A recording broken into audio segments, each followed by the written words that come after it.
Hello and welcome to the aForm Show, the premier podcast for all things architecture and design across the MENA region. Welcome to your tribe. Today's episode is supported by SkyStruct, the groundbreaking construction and project management solution that's absolutely turning heads in the industry. They are bringing together architects, engineers, project managers, procurement, and essentially any stakeholder onto one singular platform. Yes, clients are included. SkyStruct is genuinely changing the game. Its tailored modules for construction management, inventory, labor, cost management helps streamline the chaos of construction projects. They are rolling out very soon in Dubai, but you as a listener can get in early. Drop us an email at hello@aform.studio and find out how SkyStruct is the future, and it is here today. Now, let's get into the episode. Welcome to the show, everyone. This week we are joined by the wonderful Michelle Lim, Senior Business Development Architect at RSP. Historically, there's always been a gap between the talented architect and the art of generating business. However, like any skill, business development and sales can be worked on. Michelle joins us today to share her expertise and insight on this very topic, and we cannot wait to dive in. So without further ado, let's get into it. Applause all around, applause all around. All right, Hello. well, welcome to the show, Michelle. Thank you so much for having me. It is really nice to be here. Awesome.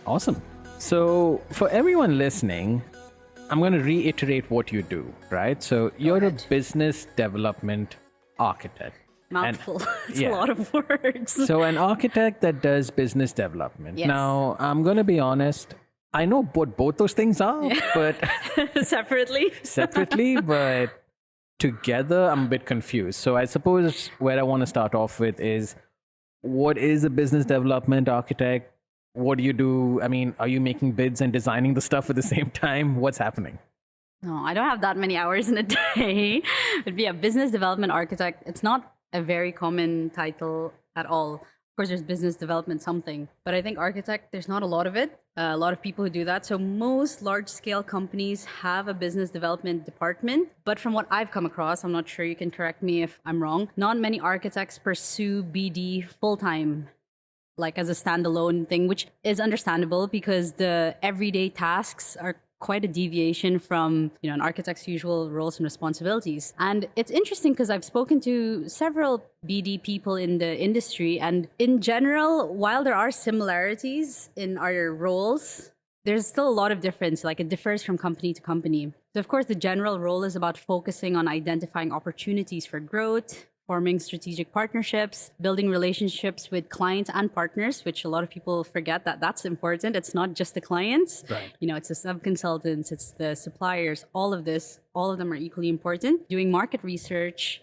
analyzing industry trends, and assessing your competition. Another thing people, you sort of stay in your bubble, but it's really important to see what your competition is doing. You always have to be up the goss. Right. You always have to know that. So in RSP, I don't just focus on getting new clients, setting coffee dates and all that stuff. I do that. That's the fun bit. I also handle everything from making sure we're pre-qualified with clients, preparing bid requirements, to negotiating contracts and getting them signed. So it's not just about winning. It's from ensuring everything runs smoothly from the beginning until awarding. Another interesting part of my job is how closely related it is to marketing. Even though we have a marketing department, and all companies usually have, BD is really, really closely tied with marketing. They both affect and improve each other. So while I'm building relationships with clients and dealing with contracts, this is part of me helping to shape how people see RSP in the local market. So whether it's figuring out who we want to reach, tweaking our brand message, or working on promoting individuals in the company, I'm right there in the middle, which is very interesting. And again, it's not something an architect usually does. Yeah. This way, it's like our efforts aren't just about our clients. It fits into RSP's bigger plans and how we want to be seen/known in the architecture world. Interesting. So it's almost like an intersection of, clearly marketing, biz dev, but then because you're a designer, you kind of get that angle in it as well, I suppose. When I'm talking to the clients, I know the right lingo, stuff like that. And I'm like, yeah, I know what you're talking about. Yeah. I'm not going to do it though. Yeah, absolutely. Options for facades? Sure, no problem. Go send the team 5. You want 5? Did you say 6? Exactly. So, no, that's very interesting. I think the best way I can put it, and I know that we talked about this briefly, before we recorded, but you seem to be the person that does all the things that architects talk about doing, because just like you mentioned, like a while earlier, I too have had many conversations with, management of, studios and things, and they're like, oh yeah, we should do this, we should do this. Yeah, we should do this, and we should look at this for our brand, and we should look at this agency for this, and so on and so forth. But you seem to be the person actually doing that at the moment. But I mean, that's really interesting. So I suppose the next thing is, this is something which is a bit close to me, because I do sort of have an interest in biz dev myself. Okay. I don't know if it's kind of natural career progression. I just found myself here now, I suppose. And I'm actually trying to think back if I did anything consciously to end up here, so to speak. I don't think I did. And I want to ask you the same thing. Is this something which you, out of design school, knew that you wanted to do, or did you just find a natural sort of inclination to it? Yeah, no, for sure not. I didn't think about it at all. And it's not really taught back at uni. I think at least in my university, we probably had maximum 2 classes on this topic, like if at all. Right. Or maybe I'm just a bad student. But it's not something like you said, it is something that comes naturally with a company anyway, but it's not necessarily a full-time person. So maybe especially in a boutique company, you have to do all of this anyway. You need to do branding, you need to do marketing, but it will probably be 3 different people doing it part-time. So it was not something that I'd planned to do. I was fortunate right out of university. The first offer I got was to do, and my title then was similar to what you were talking about before, where it was business development and being an architect as in design team part-time. So that was interesting. That was obviously my first time doing any of this, getting involved in bids and all of that, which I found interesting. And then I was fortunate enough to move into RSP 2 years later, where because of the scale of RSP Dubai studio, I'm doing it full-time because, we have enough people. Like this person you don't need an extra designer who's part-time. Yeah.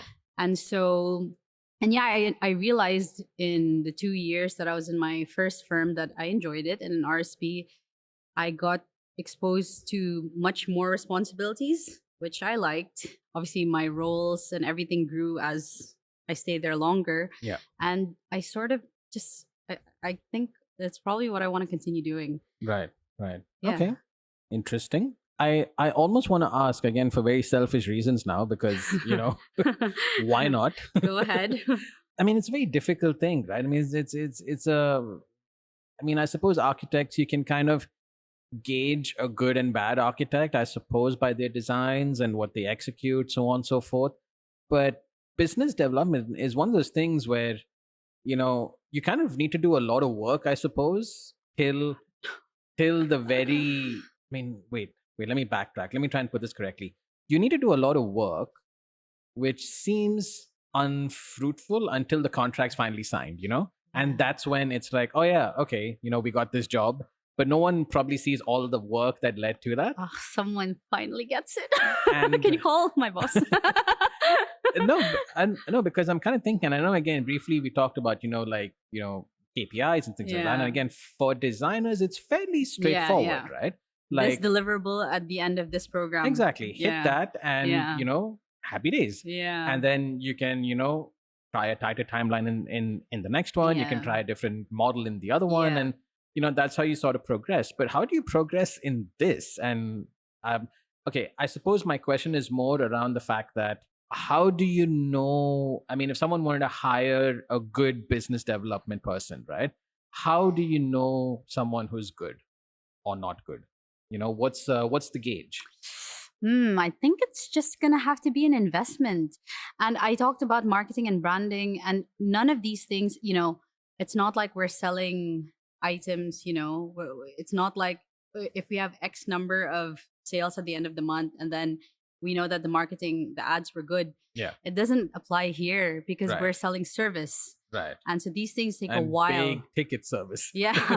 And that take really long. Yeah. So it's not, you're right. It's not the same. And these things take a very long time to, all of these marketing, branding, and building client relationship. This takes a while. I was just Yeah. having this conversation, not going to name names, but, there are some, let's say, bids that we got in the last, few months. And it's funny because it's been maybe years, like plural, that we've been trying to, talk to a certain client. Yeah. So it's that many follow-ups and, Yeah. having to show your capabilities Right. and, getting them convinced for years until you get your first bid. And then again, Right. it's a whole process again until you get your first Job. award. Yeah. So yeah. I how to assess if someone's a good BD at the start, I'm not sure I know the answer, but I think it's more of if they can sell your brand the Hmm. way you want it. Right. That might be a good first way to sort of assess they fit in your company and things like that. But Yeah. yeah, you're gonna see the results. It's not an overnight kind of True, result. true, It's true. gonna take a while to see if it's actually Really paid working. off. Yeah. Yeah. True. Unfortunately, that is what I thought the answer was. You kind of got to feel it and Yeah. try it out. And if it doesn't work, Yeah. it doesn't work. Mm. Interesting. Okay. So, next question. Again, I get this a lot from designers, right? Which is a lot of them will come up to me and be like, I'm a really good designer, right? Yeah. I know what I'm doing, but it's just difficult to kind of communicate that. I don't want to come off as a salesperson selling my stuff. And even more so when it comes to then looking at clients, I don't Yeah. want to be that guy who's constantly bombarding clients with, messages and, Yeah. oh, look at my work, look at this, look at this, look at this award, look at that. I don't want to be that person. I'm more introverted and I'm more, I want my design to speak for itself. And like we spoke about earlier, I want my design to get me good work. I don't Yeah. want to have to go and promote myself. I want my work to show my capability. So many things in that statement, obviously. So from your point of view, I suppose the first part of that question is, can introverted designers also benefit from doing stuff in BD? Is this something you'd recommend, or a skill that they can pick up to learn it? And then the second part is more about in this loud market of everyone clamoring for attention.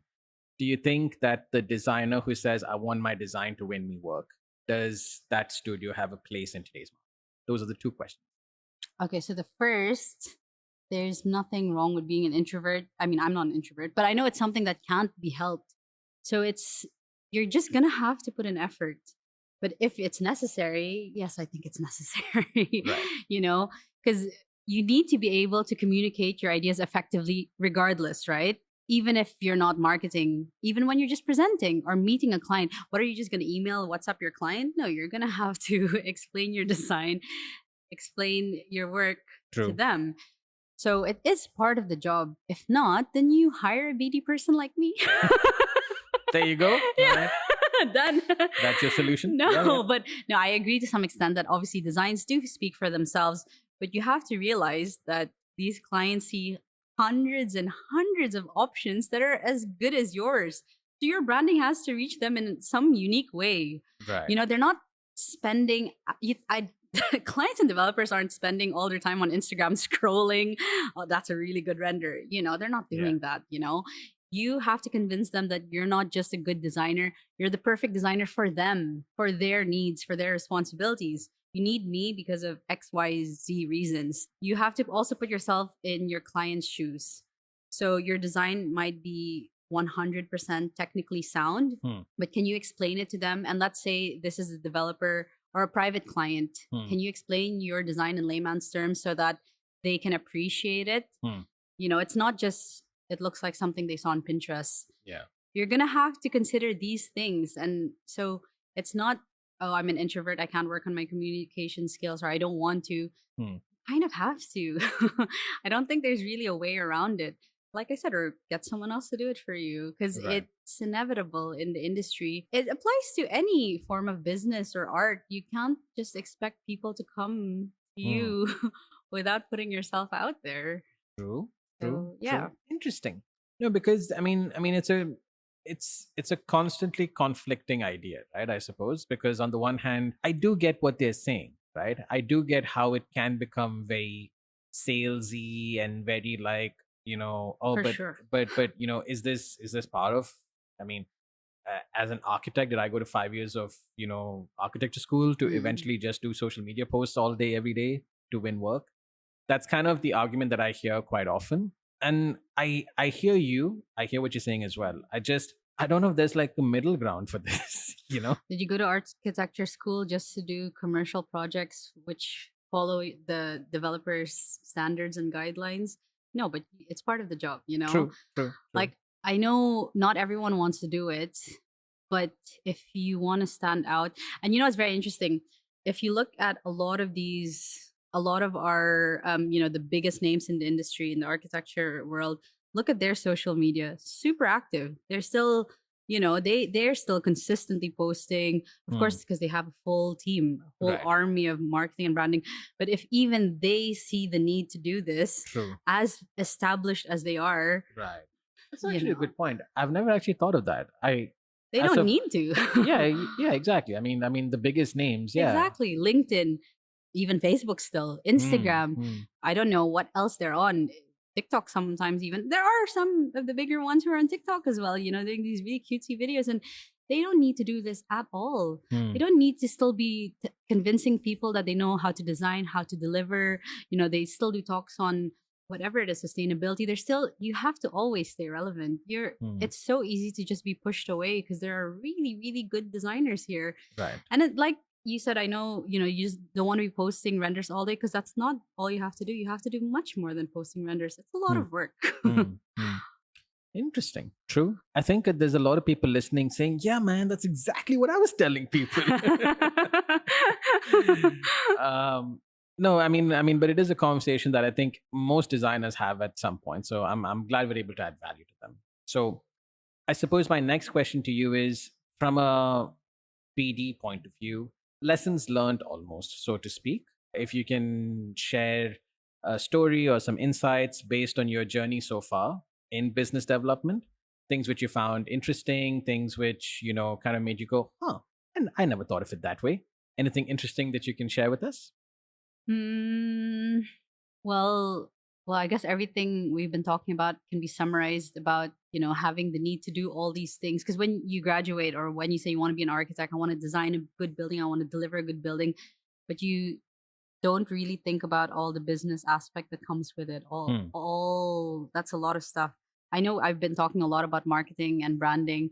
We haven't even started on the commercials aspect. That's a Right. full other story. Right. You know, you don't realize that how necessary all these are. You sort of, I think, unless you're starting your own firm, then you realize I have to cover all of these roles. Right. Like, A lot of hats to wear. yeah, it's a lot of hats to wear. Like I mentioned earlier, it's not just about posting good photos or renders, it's a really, really useful tool that you have to know how to use because that's where you can talk about the company's culture, their vision, talk about individuals, promote individuals, tell people, hey, I'm speaking at this event near you, sharing research articles on trends. It helps build credibility and attract not only opportunities and clients, but also the people who want to join your company. Right. I think this is a really good way to not only build your brand, but to build your team. Hmm. Yeah, it does. It does. It does. It's kind of like a many birds with one stone, Yeah, almost exactly. kind of thing. Exactly. It really is. And that's why it's very interesting and very important Hmm. because once you cover that, that's a lot of a lot of things that you're tackling at the same time. Right. Right. That's covering all the things I mentioned. I don't want Yeah. to repeat myself again, but No, I yeah. get that. I get that. Yeah. I kind of then almost want to ask, right? Because if you look at this like a task, and again, I suppose I'm putting my PM hat on now, Yeah. which is I'm of the opinion that things run efficiently when you have systems and workflows in place, Yeah. right? When you have something which has been designed to work this way, you have a series of steps, complete Mm. those steps, and you get a task at the end of it, right? Typically that works with design, but with BD, I suppose my question is, is every sort of project that you get involved with, is there like a standardized sort of process that you follow, or is everything sort of different based on that project? I wish it was, but it's not. And I think one of the major skills that you have to get really good at is probably being adaptable to what the client needs. Because, like I said, not every client wants the same thing, Right. obviously. And you can't be repeating the same script to everyone. I know I talked about, social media and what your brand looks like there, but when you are sitting face to face with a client, you can't be repeating the same script to everyone. Yep. You have to know to research. You have to research on that particular client's brand, identify how you as a designer can add to it. You have to know what they want to hear. Of course, it has to be the truth and say, okay, that's cool. This is what you're looking for. This is how I can help you and why you should come to me and, not this other people. They're amazing designers, but, for this project, I think I'm the one, Yeah. And so I don't think you can say that you can't have a certain process step by step that works for everyone, because it's every client's different, and every process of getting to the client, whether it's and now this is the whole technical part. This is like the bidding process and all of that pre-qualification and submitting technical and commercial submissions. None of them are the same. They're similar steps, but it's not the same. Even pricing per project, there's a million things. Well, not a million. There's 100 things to consider. Yeah. So no, it's not. I don't think it's. So there's a general system, but it's not a step by step which works for every client every time. It can work for a client this year, the next year probably doesn't work anymore, something like that, because you're dealing with people. True. It's different.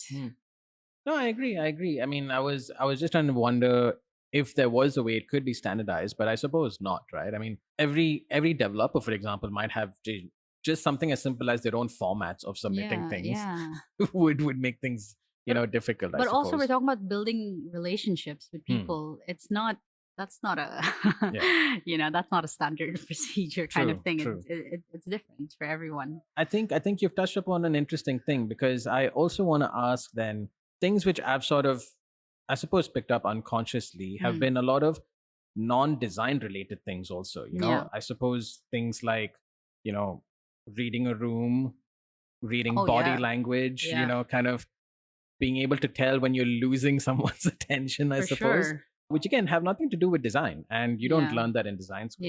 Do you think that's also something that people should look at, kind of getting these soft skills, so to speak? Very important. And I know you're mentioning there's some people who are probably like, oh, but I can't do it. And there's really no other advice except you have to fake it till you make it, man. I swear you have to, because it's really nothing. You don't study these things. And even if you read 10 books, that's not going to help. That's your until personality. You're actually doing it. Yeah, you got to do it again and again and again and again. And I mentioned earlier, about what it was like with different clients at the beginning of my career.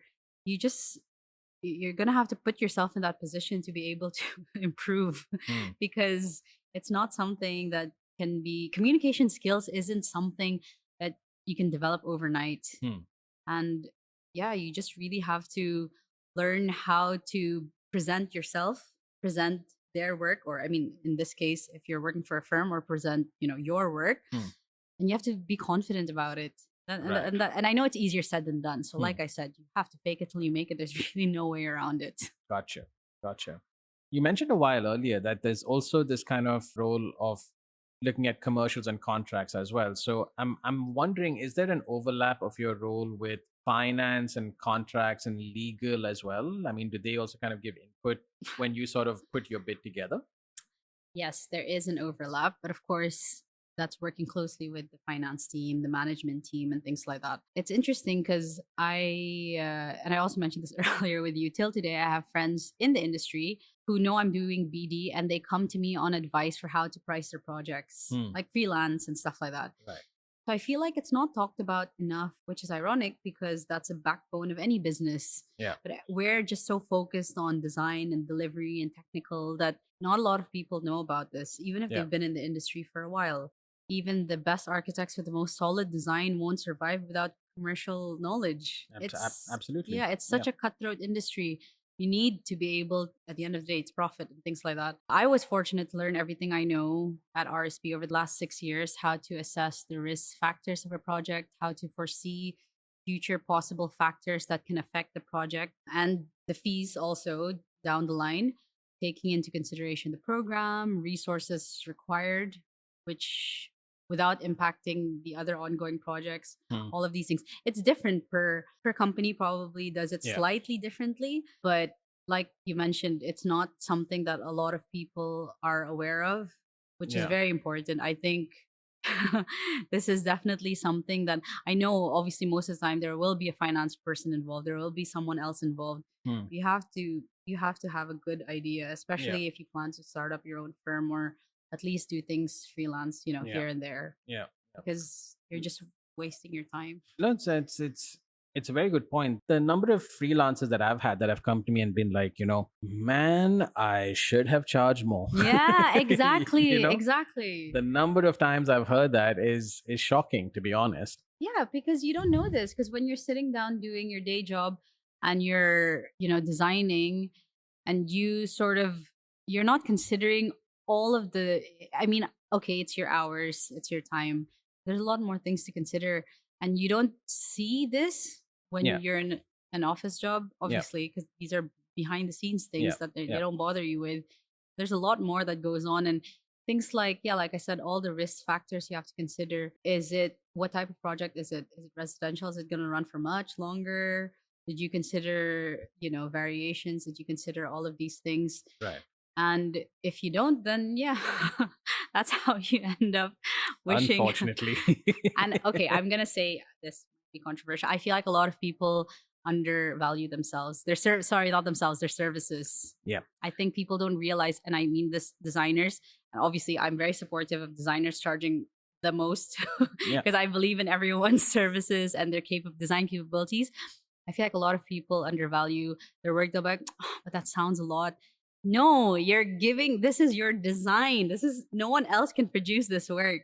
Yeah. Don't undersell your services, your capabilities, and your time. That's your time. You learn, you can do this, and you're agreeing to the short time frame because you know how to do it because you're a pro. Yeah. Don't undersell yourselves. I don't charge less because I'm shy that they might not come back. Then someone else will. I feel like it's also more about, okay, I have a designer who I was talking to yesterday. Yeah. And she shall remain unnamed for the purposes of this story. Later she'll be named. Later she'll be named. But literally same conversation. And she was like, oh, I have this client and, I've kind of got a pretty good brief. And I'm thinking it's probably like a 10K, 15K job. And when I heard what all was being delivered, I'm like, I think you're looking more at 45, 50 minimum. It's like, what?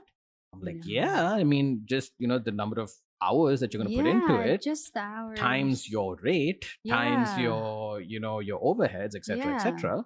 I think you're kind of in that figure. And she's like, but how can I just give them, I'm just one person. How can I write them a bill of 50K? And I'm like, I mean, that's a bigger problem than what you have right now. But I think you're completely right that there's this sort of mental block, I suppose, especially when you're starting out. Yeah. If it's your own firm, there's this weird sort of feeling of, but I don't want to come off that I'm charging too much, but then I don't want to charge too little of course. as well. This is a weird balance that you got to maintain. And I think it's more psychological than anything else. I always say, and this is where I'm always glad to help people, because again, and that's why I think everyone should have some idea of BD. In most companies, people do. You just don't call it BD. It's if you're the managing director or something, or if it's your company, you do end up doing all these roles. You just don't have a name to it, something like that. But I think it's very useful information that everyone should know. And going back to my point, and that's where I'm happy to help, because a lot of people don't realize they know what they're producing. They know they're producing, A, B, C, D deliverables for concept stage, for DD stage, for all of this. But it's not usually like fully, like not a lot of people get to see the contract. Yeah. And that's why when you write it out, you say, okay, give them a timeline. Tell them week 1, this is what I'm producing for you. Week 2, this, and I'm not just talking about deliverables. It's include everything you're doing from site visit site analysis, coordinating with suppliers, all of this. Yes. That's part of it. Yeah. You're not just charging for per drawing. Yeah. You're charging for that's all included in your service. So when you write all of this out and then you give it to the client, and then your fees are justified because Right. your hours for all of this, plus your drawings, plus your renders, plus all of this, including meetings with the client. And that there, it's justified this way when you write it out, when you actually write it out. Interesting point. I think that works two ways, right? Because that helps the designer sort of become a bit more confident of their offering, being like, hey, you know what? Yeah, I'm not just, because a lot of clients will say, well, I'm just asking for one render, like without knowing what goes on behind before you get to this one render. And that happens a lot. True. Just asking for one render. Yeah, just this one. Yes, one view. One view. It's never one view. Yeah. It's never one view. Can I just change the colors as an option? Yeah, it's never one option. Oh God, yeah, it's true. It's true. It's a difficult field, man. It's a difficult field. It really is a headache. I mean, before you even start the design, right? Yeah, I mean, right? No one knows. That's why people don't know all this behind the scenes stuff that happens before you're even. I know the project itself is a big headache, but even just getting the contract, even just like I said, from the first pick up the phone, hello, this is RSP, this is Michelle from RSP, and then, following up and, developing some relation and meeting and this whole process, like I said, the pre-qualification and then the contracts and then the bidding, like all that happens. And then the project, which is another headache of its own. But, I think most people aren't aware of this first step, which is a very big step. Gotcha. Makes sense. All right. So, Michelle, I now want to ask you, as we sort of, wind down the episode, so to speak, I like to always look forward, right? I mean, we've spoken about, your journey and how you've sort of reached where you are now. So looking forward in your role, what is of interest to you? What gets you excited over the next year, a couple of years, or whatever it may be? What kind of thing are you really looking forward to, trying to achieve, want to explore?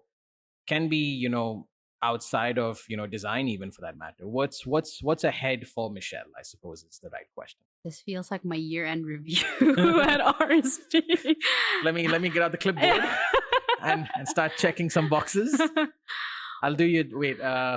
We've had so many people from RSP, right? So Ralph, Prabhu, Adnan. Now it's me. So I feel like I actually could do that job. I think I could do that job quite well. I think it would just be to grow. I know I've been doing this for almost a total of 8 years, and I know it sounds like I feel like I know a lot, but there's so much more to learn because, like I said, it covers so many disciplines or roles.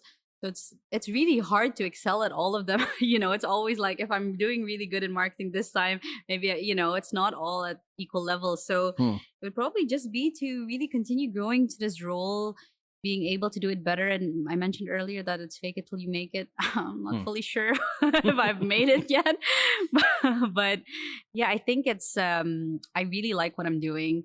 I know it's very different, and not everyone pursues this as an architect. Very different from being a designer, technical, or on site.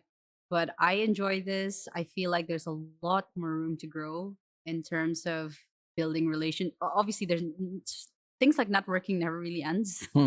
Not like there's a limit to that. True. But just so many more skills in terms of all the things I've mentioned: communication, presentation, all of this.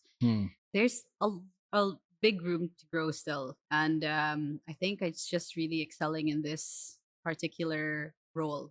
Gotcha. Which is, I mean, I can go in detail if you want, one by one, specific instances. No, I believe you. Or I really want to get close to X client. I really want to back that project. Yeah. Those are some of the things in my and the things I want to do for sure for the next 2 years, or my role. Sorry, KPIs. Right. Fair enough. But it's mainly that. I think it's because, like I said, this is very different from what we learn in architecture in university and things like that. It's not like I started with prior knowledge. So when I say I have 8 years of experience, 8 years was like day one, Right. day zero. Right. And I was learning since then. That was Right. my start. I have knowledge of the industry, of everything that goes on, but all of the things I've mentioned, Gotcha. that Gotcha. I just started. Okay. Fair enough. Fair enough. I mean, that's highly optimistic. I like that attitude, forever student sort of mentality. So fine. Awesome. So just before we wrap up the episode again, and I know I've mentioned this, I always like to give a bit of advice to, people listening in. Your role in particular is quite unique in a sense and quite different. So if there are young architects listening or young designers listening, if there was advice that you could give them regarding BD, general design, life advice, whatever you want to give them, if there was anything you could share with the young designer starting out in this industry, what would you tell them? Hi, hello, young architects listening. Call me. No, but honestly, I don't mind that if you need like personal advice. But I think it's very important to get out there and to network. You have to, even if you don't want to, you have to attend events, mingle, build connections, build network as fast as you can at that age, even. And social media is your friend. Show off your work and ideas to a bigger crowd always. And then, very important, you have to learn the business lingo, be able to communicate effectively, understand how projects roll from the beginning to the end. And I'm not just talking about in terms of technicality, like, concept, like the stages and things like that. I mean, everything, all the behind the scenes. If you can take internship with small firms, that's where I think it's very, very useful. Before you join the corporate world, that's where you can find out everything from finance to resources, all the things to consider.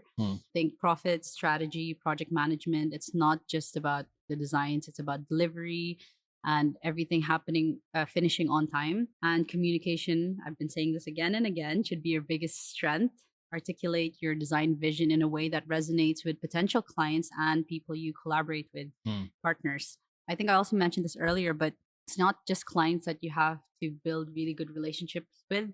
It's everyone from, your MEP engineers, to your lighting designers, to your landscape. None of the projects happen on their own. Right. It's always a Everything from team supplier. effort. It's always a team effort. And because, this is specifically to young architects, when you're designing back in uni, it's all just me, architect. You're not working with your signage and lighting and all of these then. So I think that's very important. Once you enter the industry, you really have to build a network with them as well. So business development is for architects who want to translate their creativity into solid opportunities. Gotcha. And I think this is what you have to remember if this is something that you want to pursue, because it's not easy. And like I said, it's different for every client. So it's not like there's one way to do it. You figure out what works for you. You figure out what works for this client, what region you're in. There's a lot of factors to consider. And that would be a helpful starting point. But yeah, for anyone listening, you totally get into it. It's super fun. Yeah, I mean, it's very interesting. I tell everyone, right? I mean, like, if you're considering this field, it's a lifestyle career. Yeah. It's not something which you can just switch off. It's kind of part of you, so to speak. I know. You have no idea. Every time I'm anywhere, I'm like, or reading anything now, everything's like, oh, potential client screenshot, or every building I pass, I take a photo. Oh, who's that? Who's building that? It's like, it's just stuck in your head. Like literally on the way here, I just took another photo, but it's always just there. But it's not a bad thing. I'm not a workaholic at all. That's the thing, right? I mean, if you're enjoying it, it doesn't come off as work. That's the sort of thing. Yeah. Oh, yeah. And another advice to young architects, a lot of people romanticize this. That's very bad. Yeah. And that's why I get into BD because the hours aren't as long. True. All right. Michelle, we have a bit of a tradition here on the show. We've affectionately called it the aForm show tradition. And it seems to be well received. I mean, guests kind of tend to like it. The preface of this is, and I know that the listeners listening are like, how could you not know it? He keeps repeating it in every episode. But yes, essentially what it is that there's a previous guest who remains anonymous, who asks a question for the future guest, not knowing who they are. or where they may be. Oh, no. So Okay. take your time to answer. Most people tend to, this is where we do a lot of editing and cut out a lot of silence. I can imagine. I heard the last one and I was like, oh, thank God that didn't come to me because I wouldn't know what to say about that. All right. So I have yours here. And, some of them sometimes are quite silly also. And I quite appreciate those. Can it just be what's your favorite musical? Okay, can I get that question? No, there's one that's been pre-picked for you today. And it's, I mean, to be honest, it's a fairly okay one. In fact, I'm actually, now that I read No, it, no, it's good. I'm if it's easy, that's what I like. No, now that I read it, I'm actually trying to wonder what my answer is. So, but anyway, you can go first. Go ahead and answer. Go first. No, that's not what we do here. It's a new tradition. All right. So your question is as follows. The question that I have for you today is, okay, I think they're referring to, I want to say it's a social media thing, or it could be, okay, I'll just rock out with the question. So the question is, as a designer, could you recommend 1 or 2 accounts that you follow? And there's no particular media given. So I suppose it could be on anything, Instagram, YouTube. An architecture page, right? You're just making sure we're not asking random pages I follow. Although I do want to know now a third random page that you follow. Sorry, RSP, these are our competitors. But I will talk about, and it goes with everything that I was saying, because what I appreciate about these 2 firms is how good their branding is and how effective it is. I mean, I'm like, whoa, that's so cool. Like I can appreciate it, but I'm sure everyone does, because it's not just about, and I mentioned this a while ago, it's not just about how your client sees you. It's also about the people who potentially want to join, or fellow architects. Like, hey, these are the people I want. They align with my vision as an architect. This is where I want my career to grow, or something like that. Gotcha. My answers are who I think are most effective in terms of, like LinkedIn or Instagram or everything. I really like MBRDVs. Okay. They have solid, very nice. Solid, yeah. And another one, they have really, really nice videos. I'd say is UN Studio. You guys follow RSP. And of course, the third account is RSP, 100%, I'm sure. No, but because what I like most about them is it's not just the pretty pictures. They have a lot of very nice buildings, obviously, so they could just be posting pretty pictures. And they're both very well established, but they still put out, oh, wait, there's more. Okay, never mind. You said 2. No, we can do one more. No, they're getting closer to being our direct competitor, so I don't want to. All right, fair enough. It's so in general, the ones I really appreciate are this. What I mentioned earlier is because even if they're already established, they still are consistently posting, and it's all the things I mentioned earlier. It's not just nice pictures, nice renders, or nice sections, or these nice graphics. Some of them do a lot of things about people as well. I saw a thing in UN Studio. They had a TikTok. I think it's TikTok. Correct me if I'm mistaken. But it was, one of those come around the office with me. And, Cool. it's like, they don't have to do that. And it might have even been like, because for such a big name, like it might have even been a risk, because it might have been like, what? You guys, what are you doing? Like, that's really. Yeah, it could be a bit cringe as well. Yeah, a bit. But it wasn't. It wasn't. So I appreciate these kinds of posts where they don't have to do it, but they still do, because it adds to their brand, their image. And then aside from that, they have all these other very intelligent discussions to reiterate to people that, okay, we're fun. We have these cute videos or celebrate Christmas, blah, blah, blah. But at the same time, we're experts. Listen to us. We're not just posting a video and showing you about this amazing project we did for this client, which is good. But they're going a step beyond and saying, this is, like a general thing. They're just sharing their intelligence, their research to young architects, other architecture enthusiasts, and all of this. And it's a really nice way to market themselves. But, it's something that anyone would appreciate, even regardless of your profession in the industry. I think they have very nice content that anyone would like to follow. True. No, I mean, I have personally seen those pages, so I completely agree, and I know exactly what you're talking about. Makes a lot of sense. So, yeah, Michelle, it's been an interesting episode. I'm not going to lie. It's been, for me, a lot of aha moments where I'm like, oh, yeah, okay. Makes sense. It's not just me being crazy. That makes sense. Yeah. And I think a lot of our listeners probably align with that. So I wanted to thank you on behalf of our team for, obviously coming on, giving us your time. Obviously, the show is only possible because of people like yourself who take time out of, I'm sure we all have busy calendars. So we really appreciate your time. And yeah, thank you for coming on. We look forward to having you on in the future as well. Thanks for having me. This is so fun. And obviously, I feel like I had so much more to say, but well, no, it's very interesting topic. And like I said, we don't, and I say we, like BD people don't always get a chance to really showcase what we do.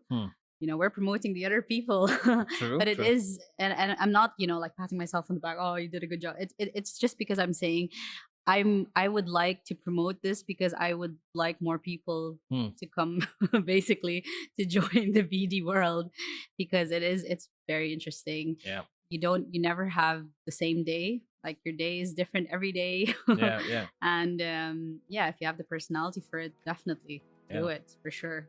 Yeah, I think I might make the switch. Make the switch. Mark, if you're listening, let's talk Monday morning, man. I want to change and roll.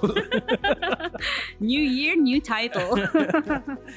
No, but in all seriousness, I mean, it has been awesome, and it has given at least me a lot to think about. So again, thank you so much for coming on. Thank you very much. And for the rest of you guys, we will catch you guys next week. Fellow aFormer, thank you so much for your time. If this episode added any value to you, please share it with anyone who may benefit. If you want to carry on the discussion, please get in touch with us over socials. We are at aForm Show on the gram and hello@aform.studio on email. That is at aForm Show on the gram and hello@aform.studio on email. Until next time, stay inspired.